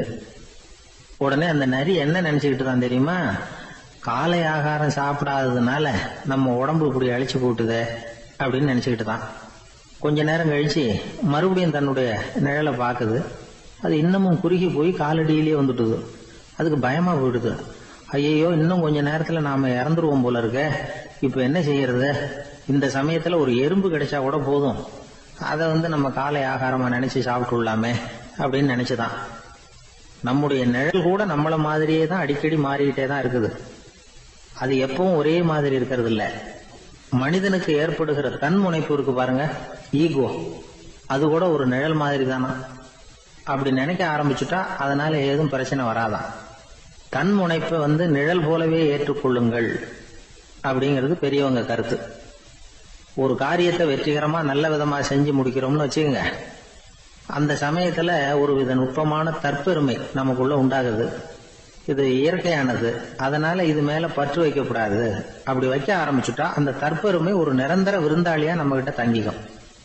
நம்ம நிழல் எப்படின்னு பாருங்க, நாம நடக்கும் பொழுது நம்ம பின்னாடியே வரும். தன்முனைப்பையும் அப்படியே நினைச்சுக்குங்க. நிழல் யாருக்கும் எந்த பிரச்சனையையும் உண்டாக்குறது இல்லை. ஆனா அந்த நிழலை கண்டே நாம பயப்பட ஆரம்பிச்சுட்டா நாம எதுலயும் வெற்றி காண முடியாது. நிழலோட சண்டை போடக்கூடாது. அது மாதிரி தன்முனைப்போடவும் நாம சண்டை போட வேண்டியதில்லை. இல்லாத ஒன்றோடு சண்டை போடுறது எப்படின்னா, அது இருட்டோட சண்டை போடுறது மாதிரி. நாம நிழல் கிடையாது. நம்ம கிட்ட இருக்கிற தன்முனைப்பு ஒரு நிழல். நம்ம நிழலையும் நமக்கு சமமா பாக்குறோம் பாருங்க, அங்கதான் சிக்கலே ஆரம்பம். இப்போ நாம நடந்து போயிட்டு இருக்கிறோம். நம்ம நிழல் தரையில விழுது. யாரோ ஒருத்தர் நம்ம நிழல் மேல காலை வச்சு நடந்து போறார். உடனே அவர்கிட்ட சண்டைக்கா போறோம், ஏண்டா என் நிழலை மிதிச்ச அப்படின்னு. நமக்கு தெரியும் அது நிழல் தாங்கிறது. அவர் உங்க மேல நடக்கல, உங்களுடைய நிழல் மேலதான் நடக்கிறார். அது மாதிரி உங்க தன்முனைப்பின் மேல யாராவது நடந்தா உங்களை அவமானப்படுத்துறதா நினைக்கிறீங்க.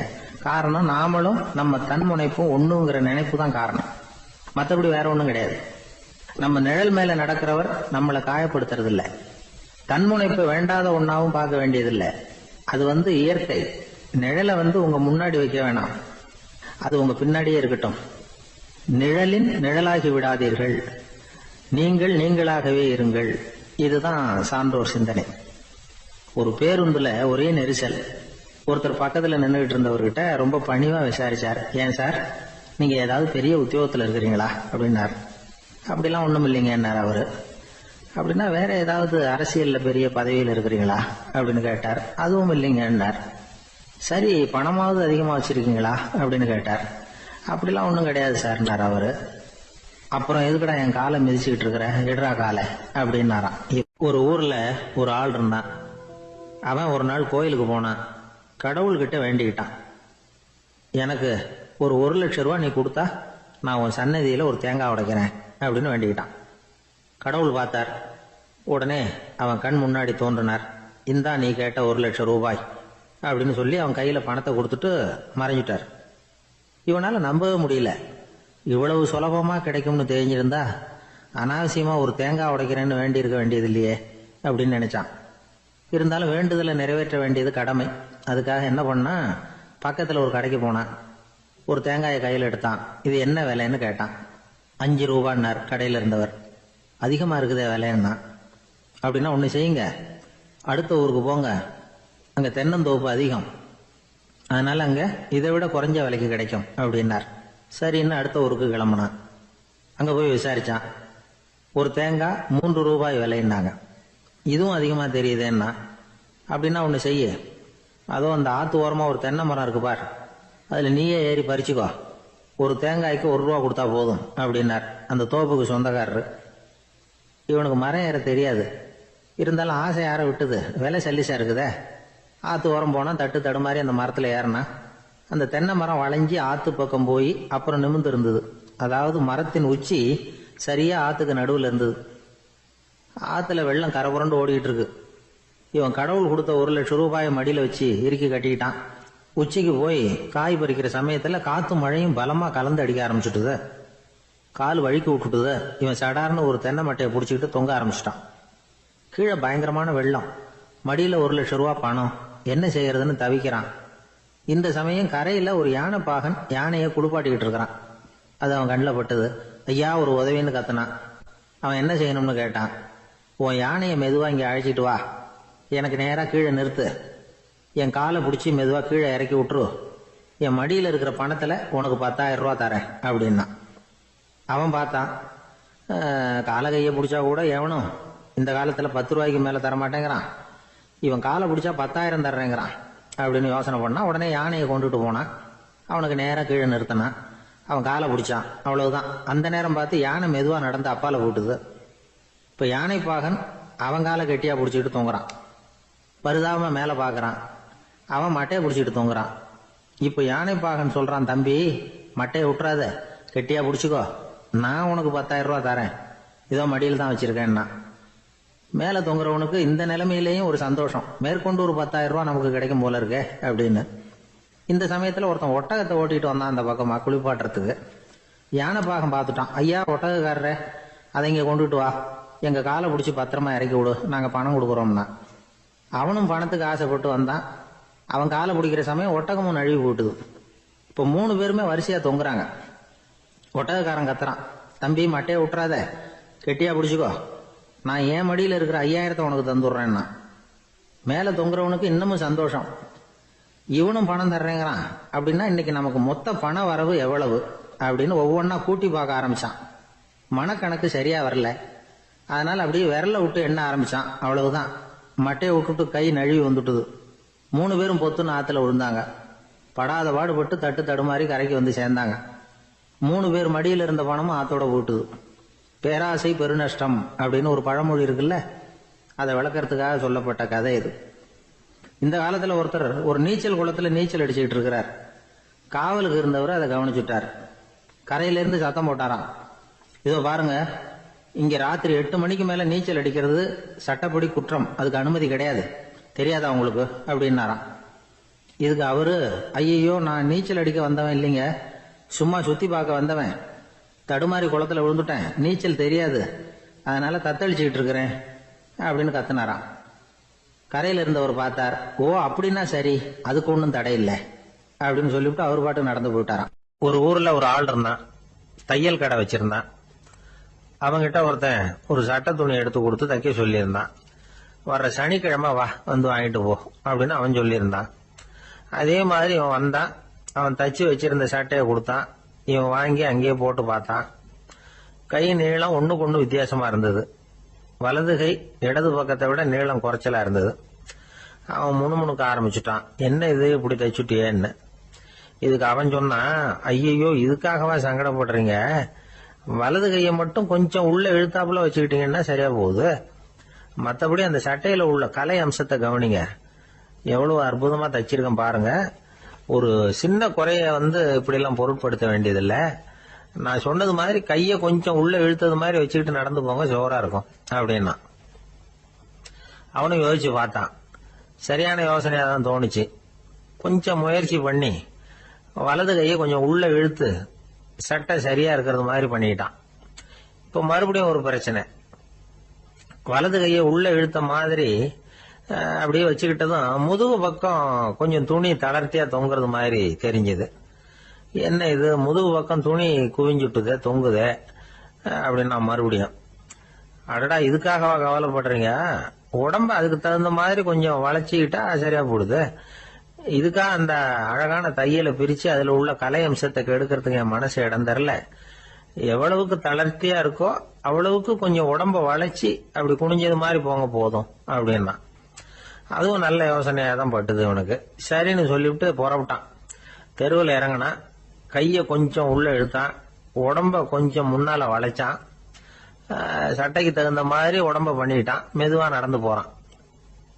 இப்போ எதிரில் இன்னொருத்தன் வரான். இவனை பாக்குறான், இவன் போட்டிருக்கிற சட்டைய பாக்குறான். ஆஹா அற்புதம்ங்கிறான். சும்மா சொல்லக்கூடாது, ரொம்ப நல்லா இருக்கு, நிச்சயமா இது இந்த ஊர் மேல தெருவில் இருக்கிற ஒருத்தன் இருக்கானே, அவன் தச்சதா தான் இருக்கணும் அப்படின்னா. இதை கேட்டதான் அவனுக்கு ஆச்சரியம். எப்படி அவ்வளவு கரெக்டா கண்டுபிடிச்சிங்க அப்படின்னு கேட்டிருக்கான். இதுக்கு அந்த வழிபோகன்னு சொன்னானா, அவன் ரொம்ப கெட்டிக்காரன். உங்களை மாதிரி உடம்பும் கையும் வளைஞ்சு போன ஒரு ஆசாமிக்கு அவனை தவிர வேற யாராலேயும் இவ்வளவு பொருத்தமான ஒரு சட்டையை தைக்க முடியாது அப்படின்னானா.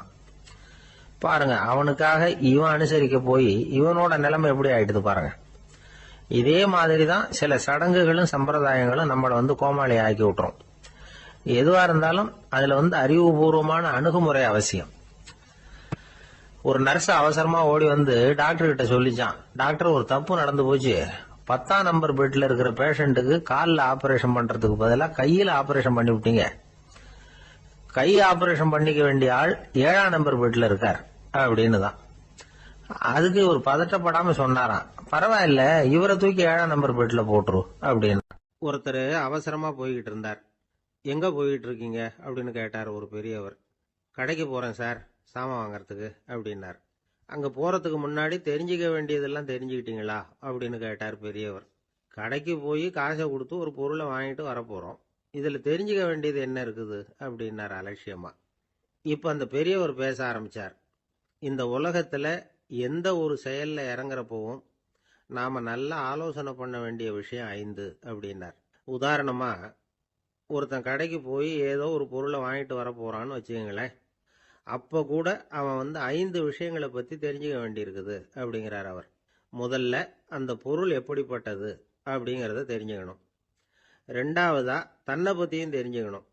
அப்பதான் அந்த பொருள் தனக்கு தேவையா இல்லையா அப்படிங்கறத புரிஞ்சுக்க முடியும். 3வதா தெரிஞ்சுக்க வேண்டியது ஒண்ணு இருக்கு. அது என்னன்னா, அந்த பொருளை அடையறதுக்கு வழி என்ன அப்படிங்கறத தெரிஞ்சுக்கணும். அதாவது எவ்வளவு பணம் கொடுத்தா அது கிடைக்கும், இது மாதிரியான விஷயங்கள். 4வதா அந்த பொருளை அடையறது மூலமா நாம அடையக்கூடிய பயன் என்ன அப்படிங்கறதையும் உணரணும். 5வது அந்த பொருளை அடையறதுல இருக்கக்கூடிய தடை எது அப்படிங்கறதையும் நாம தெரிஞ்சுக்கணும். பெரியவர் பேசுறது ஏதோ தத்துவம் மாதிரி தெரியுது இல்லையா? தத்துவம் தான். அதாவது இப்படி உலகியல் வாழ்க்கையில சின்ன சின்ன விஷயங்கள்லயே நாம 5 விஷயங்களை தெரிஞ்சுக்க வேண்டி இருக்குது. அது ரொம்ப அவசியமா இருக்கு. பேரின்ப நிலைன்னு சொல்றாங்கல்ல, அது மாதிரி பெரிய சமாச்சாரங்கள்லயும் இந்த 5 விஷயங்களை நாம தெரிஞ்சுக்க வேண்டியிருக்குது. அதுக்கு பேர் என்னன்னா அர்த்த பஞ்சகம். வைணவ சமயத்துல அர்த்த பஞ்சகம்ங்கிறது ரொம்ப பெரிய விஷயம். கடைக்கு போறது மாதிரி கடவுளை பார்க்க போறப்பவும் நாம 5 விஷயங்களை தெரிஞ்சுக்கணுமா. முதல்ல பரம்பொருள் அப்படிங்கிறது என்ன, அதோட தன்மைகள் என்ன, இதை தெரிஞ்சுக்கணும். இதுக்கு பேர் என்னன்னா பரமாத்ம ஸ்வரூபம் அப்படின்னு பேர். 2வது நாம யாரு, நம்மோட தன்மை என்ன அப்படிங்கறத தெரிஞ்சுக்கணும். நான் யாருன்னு எனக்கே தெரியலங்கிறப்போ இதை நான் சொல்றேன்னு இது என்னுடையதுன்னு சொல்றது தப்பு தானே. அப்புறம் 3வது விஷயம், பரம்பொருளை நாம அடையறதுக்கு வழி எது, இது தெரிஞ்சுக்கணும். இது உபாய ஸ்வரூபம் அப்படின்னு பேர். 4வது விஷயம், நாம அடைய வேண்டிய பயன்கள் என்ன அப்படிங்கறது தெரிஞ்சுக்கிறது. இதுக்கு புருஷார்த்தம் அப்படின்னு பேர். 5வது அந்த பயனை அடைய விடாமல் தடுக்கிற தடைகள் யாவை அப்படிங்கறது தெரிஞ்சுக்கிறது. இது விரோதி ஸ்வரூபம். இதத்தான் தடையியல் அப்படின்னு சொல்றாங்க.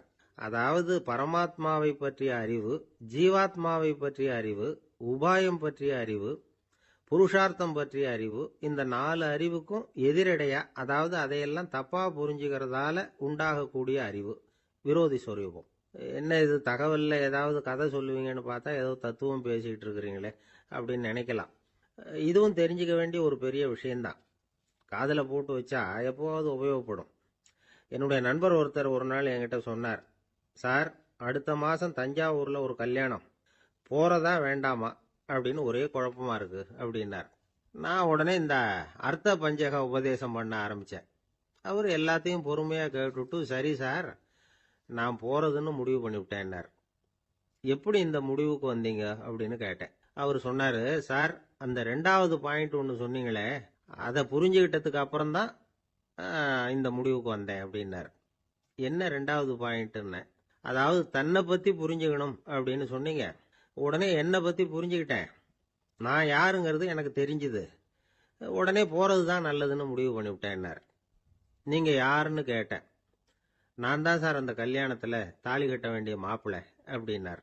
என்ன சார், உங்க பையன் என்ன செஞ்சுக்கிட்டு இருக்கிறான் இப்போ அப்படின்னு கேட்டார் ஒருத்தர். அடிக்கடி கண்ணாடி முன்னாடி நின்று அழகு பார்த்துக்கிட்டு இருக்கிறான் சார் அப்படின்னாரு அப்பா. இளம் பருவம் இப்படிதான் இருக்கும், அதையெல்லாம் சாதாரணமா நினைச்சுடாதீங்க அப்படின்னாரு அவரு. என்ன சார் சொல்றீங்க, கண்ணாடி முன்னாடி நின்றுக்கிட்டு நேரத்தை வீணாக்கிக்கிட்டு இருக்கான், அதை ஒரு பெரிய விஷயமா நான் நினைக்கணுமா அப்படின்னாரு இவர். இளம் பருவத்தில் இளைஞர்களுக்கும் சின்ன பொண்ணுங்களுக்கும் அடிக்கடி கண்ணாடியில் பார்க்கணும்னு தோணும். அது வெறுமனே அழகு பார்க்கறது மட்டும் இல்லை, அவங்க தங்களையே தேடி கண்டுபிடிக்கிற ஒரு முயற்சி அது. இது ஒரு மனோதத்துவ விளைவு. இது வரைக்கும் சின்ன பிள்ளையா இருந்துட்டோம், இனிமேல் நாமளும் மற்றவங்க மாதிரி மனிதர்கள் தான் அப்படிங்கிற உணர்வு அவங்களுக்கு வருது. தங்களோட முகம் எப்படி இருக்குது, அழகு எப்படி இருக்கு, உடம்பு நேரம் எப்படி இருக்கு, முடி எப்படி இருக்கு அப்படிங்கறதையெல்லாம் கண்டுபிடிக்கிறாங்க. அதுக்கப்புறம் இன்னொரு ஆணோ பொண்ணோ தன்னை கவனிக்கணும் அப்படின்னு நினைக்கிறாங்க. இதெல்லாம் மனோதத்துவ உண்மைகள், இதெல்லாம் இயற்கை. இதை பார்த்துட்டு பெத்தவங்க பிள்ளைங்க கெட்டு போட்டாங்க அப்படின்னு நினைக்கக்கூடாது, அவங்கள திட்டிகிட்டே இருக்கக்கூடாது. இன்னைக்கு பல குடும்பங்கள்ல இதுதான் நடந்துகிட்டு இருக்குது. மனுஷ வாழ்க்கையிலேயே இப்படியும் இல்லாத அப்படியும் இல்லாத ஒரு பருவம் இளம் பருவம். 13லேருந்து 19 வயசுக்கு உட்பட்ட ஆண்கள் பெண்கள் இந்த வகையை சேர்ந்தவங்க, டீனேஜ் குரூப். இவங்களை சின்னவங்கன்னு நினைச்சிட முடியாது, பெரியவங்கன்னு நினைச்சிட முடியாது. இவங்க ரொம்ப சென்சிட்டிவ். சமூகம் நினைச்சா இவங்களை நல்லவங்களாகவும் ஆக்கலாம், கெட்டவங்களாகவும் ஆக்கலாம். கொஞ்சம் அக்கறை எடுத்துக்கிட்டா பெரிய பெரிய மேதைகளையும் விஞ்ஞானிகளையும் உருவாக்கலாம். ஆனால் நடக்கிறது என்ன தெரியுமா, அநேகமாக இவங்களை யாருமே சரியாக புரிஞ்சுக்கிறது இல்லை, இவங்களை சரியாக நடத்துறதும் இல்லை. இது வரைக்கும் நாம் சொல்கிறத கேட்டுக்கிட்டு இருந்தான், இப்பெல்லாம் அவன் இஷ்டத்துக்கு நடக்க ஆரம்பிச்சுட்டான் அப்படின்னு வருத்தப்படுற பெற்றோர்கள் அதிகம். இது வருத்தப்படுற விஷயம் இல்லை, சந்தோஷப்பட வேண்டிய விஷயம். உங்க புள்ள சொந்தமா யோசிக்க ஆரம்பிக்கிறதும் நடந்துக்க ஆரம்பிக்கிறதும் ஒரு தப்பான விஷயமா? அவன் கடைசி வரைக்கும் உங்க பேச்சையே கேட்டுக்கிட்டு இருக்கணுங்கிறது என்ன நியாயம்? இன்னைக்கு இளைஞர்களை பெரியவங்க தப்பா புரிஞ்சுக்கிட்டு தவறா நடத்துறதுனால தான் அவங்களுக்கு வெறுப்பு, எரிச்சல், மனக்கசப்பு எல்லாம் உண்டாகுது. பெத்தவங்க சரியா மதிக்கிறது இல்லை அப்படிங்கிற ஒரே காரணத்தினாலேயே வீணா போகிற பிள்ளைங்க இன்னைக்கு அதிகம். சரி, பெத்தவங்களுக்கு இன்னைக்கு என்னதான் புத்தி சொல்ல வர்றீங்க அப்படின்னு கேட்குறீங்களா? நாம எதையும் சொல்ல வரல, ஆனா அது சம்பந்தமான சில நிபுணர்கள் சொல்லி இருக்கிறத உங்க காதுல போட்டு வைக்கலாம். அது என்னன்னா, பிள்ளைங்க கிட்ட அன்பு செலுத்துங்க. குழந்தையா இருந்தப்போ எவ்வளவு பாசமா இருந்தீங்க, வளர வளர அதை ஏன் குறைச்சிக்கிறீங்க? பெத்தவங்களின் அன்பான வார்த்தைகளுக்கு ஏங்குறவங்க தான் இன்றைய இளைஞர்கள். அவங்க எதை சொன்னாலும் அதை அக்கறையா காது கொடுத்து கேளுங்க, அலட்சியப்படுத்தாதீங்க. அவங்க விரும்புறது உங்ககிட்ட இருந்து ஒரு மதிப்பு, மரியாதை, அங்கீகாரம், இவ்வளவுதான். அவங்க அவங்களாவே முடிவுகள் எடுக்கட்டும், அதுக்கு நீங்க உதவியா இருங்க, அது போதும். மற்றவங்க முன்னாடி, முக்கியமா அவங்க நண்பர்கள் முன்னாடி அவங்கள பத்தி மட்டமா பேசாதீங்க. அவங்க கிட்ட பொய் சொல்லக்கூடாது. நீங்க சொன்னது பொய்ன்னு தெரிஞ்சு போச்சுன்னா உங்க பேர்ல அவங்களுக்கு இருக்கிற மதிப்பு போயிடும், நம்பிக்கை போயிடும். அவங்களுக்கு முன்னாடி நீங்க சண்டை போடக்கூடாது. உங்க பிள்ளைய எப்பவும் இன்னொரு பிள்ளையோட ஒப்பிட்டு பேசுற வேலையே வேணாம். கூட பிறந்த மற்றவங்களோட கூட ஒப்பிடக்கூடாது. இப்படி செஞ்சா அவன் உங்ககிட்டயும் பிரியமா இருக்க மாட்டான், அவங்க கிட்டயும் பிரியமா இருக்க மாட்டான். புள்ள எங்க போறான், என்ன பண்றான் அப்படின்னு எல்லாம் துப்பறிஞ்சுக்கிட்டு இருக்கக்கூடாது. இளைஞர்கள் தனிமையை விரும்புறவங்க. அவங்கள பெட்டியில வச்சு மூடி பாதுகாக்கணும்னு நினைக்கக்கூடாது. அவங்கள எப்படி பாதுகாக்கிறது அப்படிங்கிறது அவங்களுக்கே தெரியும். உங்க புள்ள எப்படி நடந்துக்கணும்னு நீங்க எதிர்பார்க்குறீங்களோ அது மாதிரி நீங்க நடந்து காட்டுங்க, அது போதும். ஒரு வீட்டுல அப்பாவும் அம்மாவும் பேசிக்கிட்டு இருக்கிறாங்க. என்னங்க, நம்ம பொண்ணு பெரியவளாயிட்டா, அடிக்கடி கண்ணாடி முன்னாடி போய் நின்றுகிட்டு இருக்கிறா, சீக்கிரமா ஒரு பையனை பார்த்து கல்யாணத்தை முடிக்காம இப்படி மசன்னு கல்லு மாதிரி உட்காந்துருக்குறீங்களே அப்படின்னு சத்தம் போட்டாங்க. அந்த அம்மா, அவசரப்படாத, பார்க்கறதுக்கு கண்ணுக்கு அழகா லட்சணமா புத்திசாலியா ஒரு பையன் கிடைக்க வேணாமா, அதுதான் பார்த்துக்கிட்டு இருக்கிறேன் அப்படின்னாரு அப்பா. இதுக்கு அந்த அம்மா சொல்றாங்க, எங்க அப்பா இப்படியெல்லாம் நினைச்சுக்கிட்டு இருந்திருந்தா எனக்கு கல்யாணமே ஆயிருக்காது தெரியுமா அப்படின்னாங்களாம். பிரம்மத்தை அறிந்தவன் பிரம்மமாகிறான் அப்படின்னு ஒரு பெரியவர் பேசினார் ஒரு கோவில்ல. தைத்திரிய உபனிஷத்து அப்படி சொல்லுதான். இதை கேட்கும் பொழுது நமக்கு ஒரு சந்தேகம் வரும். அது எப்படி? பிரம்மத்தை அறிந்தவன் பிரம்மம் ஆகிறான்னா, சிங்கத்தை அறிந்தவன் சிங்கம் ஆகிறானா, தோசையை அறிந்தவன் தோசை ஆகிறானா? இப்படிப்பட்ட சந்தேகம் நமக்கு வர்றதுல ஒன்றும் ஆச்சரியம் இல்லை. இது இயற்கை. இதுக்கும் அந்த பெரியவரே பதில் சொல்றார். சிங்கம் வேற, நாம வேற. அதனால சிங்கத்தை அறிந்தவன் சிங்கம் ஆக மாட்டான். ஆனா பிரம்மம் வேற, நாம வேற இல்லை. அதனால பிரம்மத்தை அறிந்தவன் பிரம்மம் ஆகிறான் அப்படிங்கிறது அவரோட விளக்கம். மனிதன் அவன்தான் தான் பிரம்மங்கிறது தெரியாதனால தான் அதை வேற எங்கேயோ தேடிட்டு இருக்கிறான். கடைசியில் அது தான் தாங்கிறது புரிஞ்சுக்கிற பொழுது அவன் பிரம்மம் ஆயிடுறான். இதை விளக்கறதுக்கு ஒரு உபநிஷத்து கதையே இருக்கு. நமக்கு தெரிஞ்ச கதை தான், ஆனால் அதை வேற விதமான அர்த்தத்தில் விளையாட்டா சொல்லிட்டு இருக்கிறோம். ஒரு சமயம் ஒரு 10 நண்பர்கள் ஒரு காட்டு வழியா போயிட்டு இருக்கிறாங்க. குறுக்க ஒரு நதி, அதை கடந்து அடுத்த பக்கம் போகணும். எல்லாரும் ஒரு வழியா கடந்து அடுத்த கரைக்கு போய் சேர்ந்துட்டாங்க. அங்க போய் சேர்ந்ததுக்கு அப்புறம் எல்லாரும் பத்திரமா வந்து சேர்ந்துட்டோமா அப்படின்னு தெரிஞ்சுக்கிறதுக்காக எண்ணி பார்க்கறான் அந்த கூட்டத்து தலைவன். அவங்க மொத்தம் 10 பேர். ஆனா இவன் எண்ணி பார்க்கறப்போ 9 தான் வருது.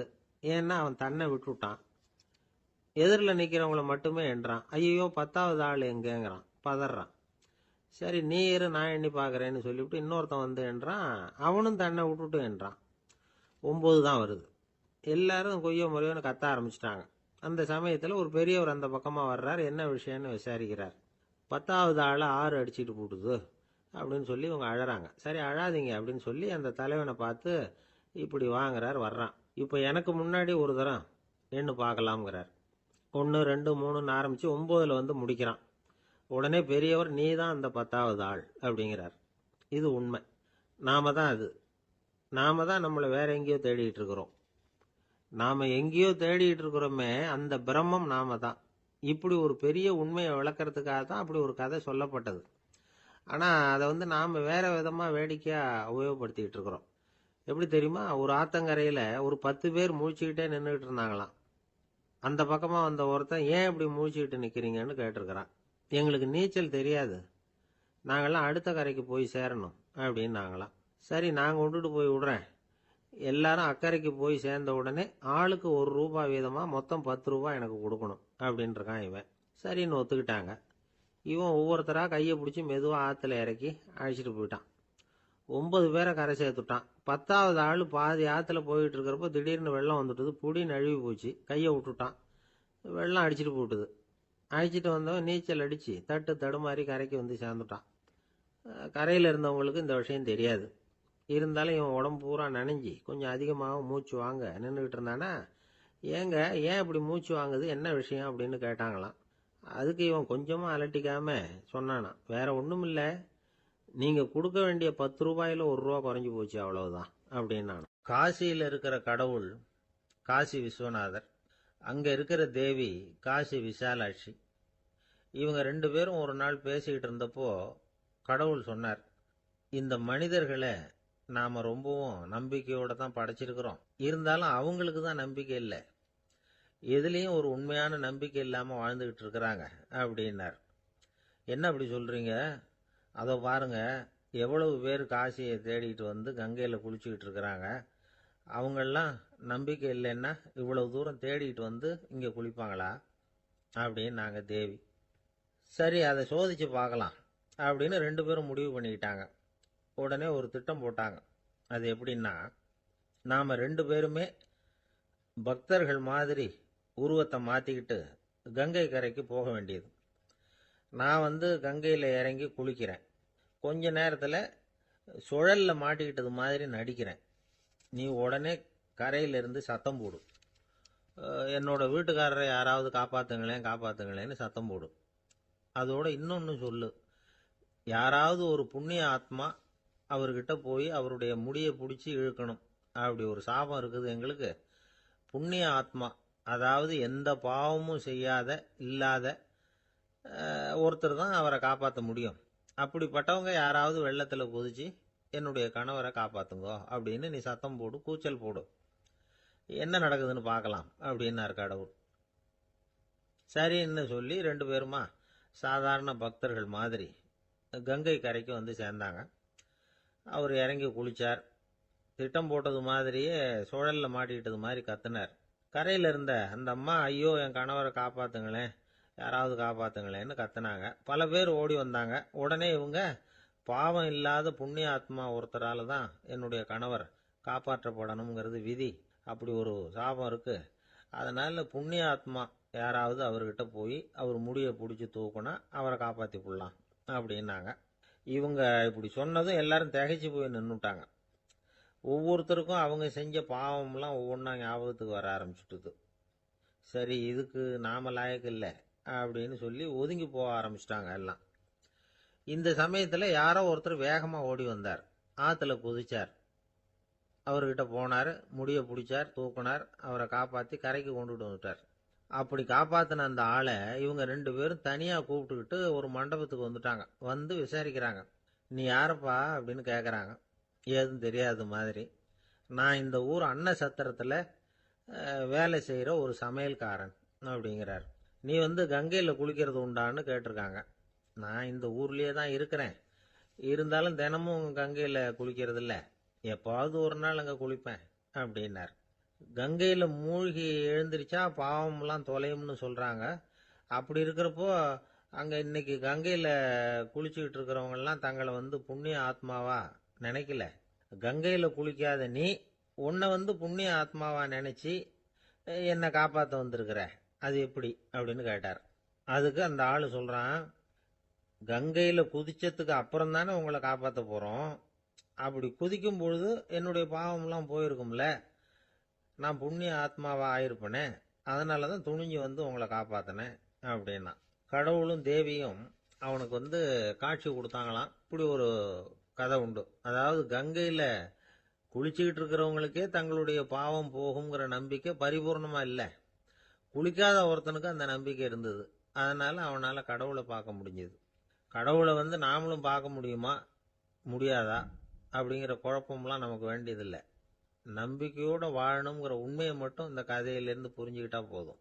ஏன்னா இந்த கதையை கேட்டுட்டு ஒரு நண்பன் குதர்க்கமா ஒரு கேள்வி கேட்டான். ஏன் சார், கங்கையில குளிச்சா பாவம் போயிடும்னு சொல்றீங்களே, நான் எனக்கு வேண்டாத ஒருத்தனை அழைச்சிட்டு போய் கங்கையிலேயே தள்ளி விட்டுட்டு அதுக்கப்புறம் அங்கேயே முழுக்க போட்டுட்டு நான் செஞ்ச